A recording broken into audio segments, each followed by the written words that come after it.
Bismillahirrahmanirrahim. Assalamualaikum warahmatullahi wabarakatuh. Alhamdulillah, assalatu wassalamu ala rasulillah Sayyidina wa maulana Muhammad ibn Abdullah wa ala alihi wa sahbihi wa mawala. Saudara-saudaraku yang dirahmati oleh Allah Subhanahu wa ta'ala, berada di masjid yang sedemikian megahnya ini, di rumah Allah Subhanahu wa ta'ala yang sejuk seperti ini, batin kita akan terasa senang dan nyaman. Kesyahduan kita dalam menghayati ajaran agama pun terasa sedemikian mendalam, sehingga insya Allah keimanan yang ada di hati kita, rasa beragama yang ada dalam pikiran kita akan menjadi semakin bertambah dan bertambah lagi. Dengan kata lain, insya Allah dengan berada di rumah Allah yang mulia seperti ini, keimanan dan ketakwaan kita kepadanya pun akan semakin meningkat.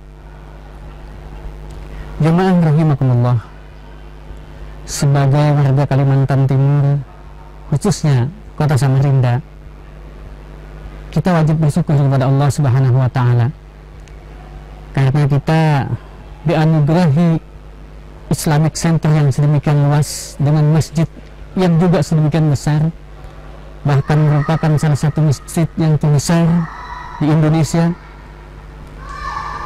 di mana di dalamnya terjadi berbagai macam kegiatan ibadah, terjadi berbagai macam kegiatan ilmiah, dan juga kegiatan-kegiatan yang bersifat rohaniah lainnya, bukan hanya yang langsung berkaitan dengan ibadah ritual. Bahkan di sekeliling komplek jamaah ini, jamaah rahimakumullah, kita akan menyaksikan keluarga-keluarga muslim membawa anak dan istrinya merasakan sejuknya rumah ibadah ini, sehingga tempat ini pun menjadi wisata rohani, menjadi tempat kita menyegarkan jiwa kita kembali setelah mungkin seharian kita disibukkan dengan urusan dunia kita. Jamaah rahimakumullah, ketika keimanan kita meningkat saat berada di rumah Allah Subhanahu wa ta'ala, atau saat berada di majelis-majelis ilmu, di tempat-tempat yang penuh dengan kemuliaan, di tempat-tempat di mana situ orang giat beribadah, itu mungkin suatu hal yang sangat wajar. Tapi bagaimanakah ketika kita berada di tempat lain, di tempat kita bekerja, di tempat kita bergaul dengan masyarakat luas, bahkan terkadang kita harus berada di suatu tempat yang di situ terjadi banyak pelanggaran-pelanggaran syariat Allah Subhanahu wa ta'ala. Ketika kita harus berada di tempat hiburan, lewat di tempat-tempat yang tidak diridhai oleh Allah Subhanahu wa ta'ala seperti itu, bagaimanakah kondisi keimanan batin kita? Sebagai seorang yang beriman kepada Allah dan sebagai umat Islam yang mengikuti ajaran yang dibawa oleh Nabi Muhammad sallallahu alaihi wasallam, maka kita harus berpedoman kepada apa yang diwasiatkan oleh Rasulullah sallallahu alaihi wasallam. Saudaraku yang dirahmati oleh Allah Subhanahu wa ta'ala, mengapa saya katakan kita harus berpedoman kepada apa yang diwasiatkan oleh Rasulullah sallallahu alaihi wasallam? Tidak lain dan tidak bukan karena itu merupakan perintah dari Allah Subhanahu wa ta'ala. Allah Subhanahu wa ta'ala berfirman, "Qul in kuntum tuhibbunallaha fattabi'uni yuhibbukumullahu wa yaghfir lakum dzunubakum." Allah mengatakan kepada Nabi Muhammad, "Wahai Muhammad, katakan kepada umat manusia, jika kalian mencintai Allah, maka ikutilah aku." Maksudnya ikutilah Nabi Muhammad sallallahu alaihi wasallam. Karena dengan itu kalian akan diampuni dan disayangi oleh Allah Subhanahu wa ta'ala. Selain itu, di dalam ayat yang lain Allah Subhanahu wa ta'ala dengan tegas mengatakan, "Laqad kana lakum fi Rasulillahi uswatun hasanah." Sungguh pada diri Rasulullah terdapat suri teladan yang terbaik.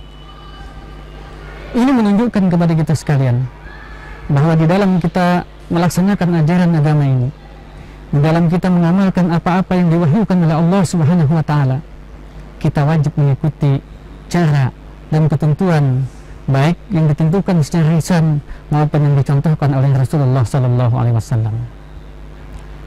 Berkenaan dengan ketakwaan dan keimanan tadi jamaah rahimakumullah, saya ingin mengingatkan kita sebuah hadis wasiat yang disampaikan oleh Rasulullah Sallallahu Alaihi Wasallam kepada para sahabat beliau. Beliau bersabda, "Ittaqillaha haitsuma kunta, wa atbi'i sayyi'atal hasanata tamhuha, wa khaliqin nasi bi khuluqin hasanin." Rasulullah Sallallahu Alaihi Wasallam bersabda, "Bertakwalah kalian kepada Allah di mana saja kalian berada, dan ikutilah perbuatan-perbuatan buruk itu dengan kebaikan, karena ia akan menghapuskannya. Dan berakhlaklah kalian kepada manusia dengan akhlak yang terbaik." Jamaah pemirsa Islamic Center TV yang dimuliakan oleh Allah Subhanahu wa taala. Dari hadis ini ada 3 poin yang bisa menjadi pelajaran bagi kita dari wasiat Rasulullah Sallallahu Alaihi Wasallam ini. Yang pertama, Rasulullah Sallallahu Alaihi Wasallam menegaskan kepada kita, bahkan memerintahkan kepada kita, "Ittaqillaha haitsuma kunta." Bertakwalah kalian kepada Allah di mana saja kalian berada. Apakah di rumah ibadah yang penuh dengan kesibukan rohani seperti ini? Ataukah ketika kita di tempat pekerjaan kita yang penuh dengan godaan untuk berkorupsi? Atau di jalanan, godaan kemaksiatan bertebaran di sana sini? Bahkan dimanapun kita berada, kita tetap wajib menjaga ketakwaan kepada Allah Subhanahu wa ta'ala. Lalu yang kedua, jamaah rahimakumullah, setelah Rasulullah mewasiatkan kepada kita untuk senantiasa bertakwa kepada Allah Subhanahu wa ta'ala dimanapun kita berada, Rasulullah melanjutkan dengan wasiat beliau yang kedua, yaitu wa atbi'il sayyi'atal hasanata tamhuha. Ikutilah, kata Rasulullah, perbuatan-perbuatan buruk yang pernah kita lakukan dengan perbuatan yang lebih baik, karena perbuatan baik inilah yang akan menghapuskan perbuatan buruk yang telah kita kerjakan itu. Tentunya yang dimaksud Rasulullah di sini adalah kita bertobat dari segala perilaku kita yang buruk, dari dosa-dosa yang pernah kita lakukan, lalu kita gantikan perilaku-perilaku buruk dan dosa itu dengan perbuatan-perbuatan ma'ruf, perbuatan-perbuatan yang dicintai oleh Allah Subhanahu wa ta'ala, dan perbuatan-perbuatan ibadah yang dituntunkan oleh Nabi Muhammad Sallallahu Alaihi Wasallam. Ini poin yang kedua. Lalu poin yang ketiga, poin terakhir yang ada di dalam wasiat Rasulullah Sallallahu Alaihi Wasallam tadi, Rasulullah menegaskan wa khaliqin nasi bi khuluqin hasanin, dan berakhlaklah kepada manusia dengan akhlak yang terbaik. Jamaah rahimakumullah, dari hadis ini, dari 3 wasiat Rasulullah Sallallahu Alaihi Wasallam ini adalah merupakan tuntunan, merupakan pelita yang menjadi penerang bagi jalan kehidupan kita sekalian, di mana Rasulullah Sallallahu Alaihi Wasallam menegaskan tentang 3 poin yang penting dalam menjalani kehidupan ini. Yang pertama, yakni menjaga ketakwaan kita kepada Allah Subhanahu wa ta'ala dimanapun kita berada, di rumah, di tempat ibadah, di tempat hiburan, di tempat kita bekerja, atau dimanapun kita berada. Yang kedua, kita bertobat kepada Allah, tentunya dengan meninggalkan segala keburukan yang pernah kita lakukan, dan kita gantikan dengan perbuatan-perbuatan baik yang mulia dalam pandangan Allah Subhanahu wa ta'ala. Poin pertama dan yang kedua ini, jamaah rahimakumullah, bisa dikatakan adalah poin tentang hubungan kita kepada Allah Subhanahu wa ta'ala, poin tentang ketundukan dan ketaatan kita langsung kepada Allah Subhanahu wa ta'ala, atau yang dikenal dengan ketakwaan kepada Allah Subhanahu wa ta'ala. Tetapi jamaah rahimakumullah, agama kita, agama Islam, agama yang dibawa oleh junjungan kita Nabi Muhammad Sallallahu Alaihi Wasallam ini adalah agama yang paripurna, agama yang sempurna, yang lengkap mengajarkan kepada kita tentang bagaimana menjalin hubungan bukan hanya kepada Allah Subhanahu wa ta'ala, tetapi juga kepada sesama manusia. Sehingga Rasulullah menutup wasiat beliau dengan ucapan wa khaliqin nasi bi khuluqin hasanin. Artinya apa? Artinya seorang muslim yang baik, seorang muslim yang ingin dicintai oleh Allah dan Rasulnya, seorang muslim yang ingin mendapatkan syafaat Rasulullah Sallallahu Alaihi Wasallam di hari kiamat kelak, Dan yang lebih jauh lagi, seorang muslim yang ingin diridhoi oleh Allah Subhanahu wa taala, dimasukkan ke dalam surga yang penuh dengan kenikmatan, ia harus menjalani dua dimensi kehidupan, yaitu dimensi ibadah ritualnya kepada Allah Subhanahu wa taala dan ibadah sosialnya kepada sesama manusia. Tidaklah seorang itu dikatakan sebagai orang yang soleh ketika ia hanya mementingkan ibadah ritualnya sementara hubungannya dengan manusia sangat buruk, dengan tetangganya tidak mau bertegur sapa, dengan orang lain menganggap remeh, dalam berdagang selalu culas dan lain sebagainya, meremehkan urusan-urusan hubungan muamalah di antara semua manusia. Orang seperti ini mungkin tampaknya, tampilannya seolah-olah menjadi orang yang ahli ibadah dan takwa, tapi sesungguhnya ia belum menjadi muslim yang sesungguhnya. Sebab muslim yang sesungguhnya itu, muslim yang terbaik itu bukan hanya seorang muslim yang taat menjalankan ibadah-ibadah ritual kita kepada Allah Subhanahu wa taala, tetapi juga bagus dalam membina hubungan sosial kepada sesama manusia. Bahkan Rasulullah sallallahu alaihi wasallam pernah bersabda, "Khairun nas anfa'uhum linnas." Sebaik-baik manusia adalah yang bermanfaat bagi manusia lainnya. Ada yang menarik di sini, saudaraku rahimakumullah. Rasulullah tidak mengatakan bermanfaat bagi sesama muslim atau bermanfaat bagi sesama sukunya atau bagi sesama bangsanya, tapi Rasulullah katakan bermanfaat bagi manusia lainnya. Itu artinya apa?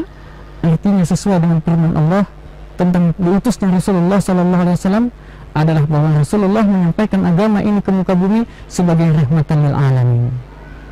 Wa ma arsalnaka illa rahmatan lil alamin. Dan tidaklah aku utus engkau wahai Muhammad kecuali membawa rahmat, membawa kasih sayang bagi seluruh alam. Bukan hanya bagi kita umat Islam, bukan hanya bagi bangsa kita, bukan hanya bagi bangsa Arab, atau bukan hanya bagi sesama manusia, tetapi apapun yang ada di alam semesta ciptaan Allah Subhanahu wa taala ini, semuanya akan mendapatkan rahmat dari datangnya Rasulullah sallallahu alaihi wasallam membawa ajaran agama Islam. Oleh sebab itu jamaah rahimakumullah, di saat kesibukan kita beribadah kepada Allah, bermesra-mesra dengan Allah, memanjatkan takarrub kepada Allah, menjalankan ibadah-ibadah ritual kepada Allah Subhanahu wa taala, di lain sisi sebagai manusia biasa, sebagaimana yang dicontohkan oleh Rasulullah sallallahu alaihi wasallam, kita pun wajib membina hubungan baik kepada sesama manusia, bahkan kepada sesama makhluk Allah, ciptaan Allah selain manusia, dan juga kepada alam semesta yang ada ini. Tidak hanya kepada makhluk hidup, bahkan kepada benda-benda mati pun kita diwajibkan untuk berbuat baik, untuk tidak melakukan kerusakan di muka bumi ini. Semoga apa yang saya sampaikan ini bisa menyentuh hati saudaraku rahimakumullah, dan lebih-lebih lagi menyentuh hati saya untuk kita bersama-sama saling tolong, saling menyayangi dalam berbuat ketakwaan kepada Allah Subhanahu wa taala. Sungguh tidak ada di antara kita yang ingin tersesat dan masuk neraka. Oleh sebab itu, ketika kita menemukan saudara kita belum taat menjalankan agama, atau saudara kita belum kafah dalam berislam, marilah kita kasihani ia, kita bimbing ia, bukan malah kita caci maki dan kita cela ia. Subhanakallahumma wa bihamdika, asyhadu an la ilaha illa anta, astaghfiruka wa atubu ilaik. Billahi taufiq wal hidayah, wal inayah. Wassalamualaikum warahmatullahi wabarakatuh.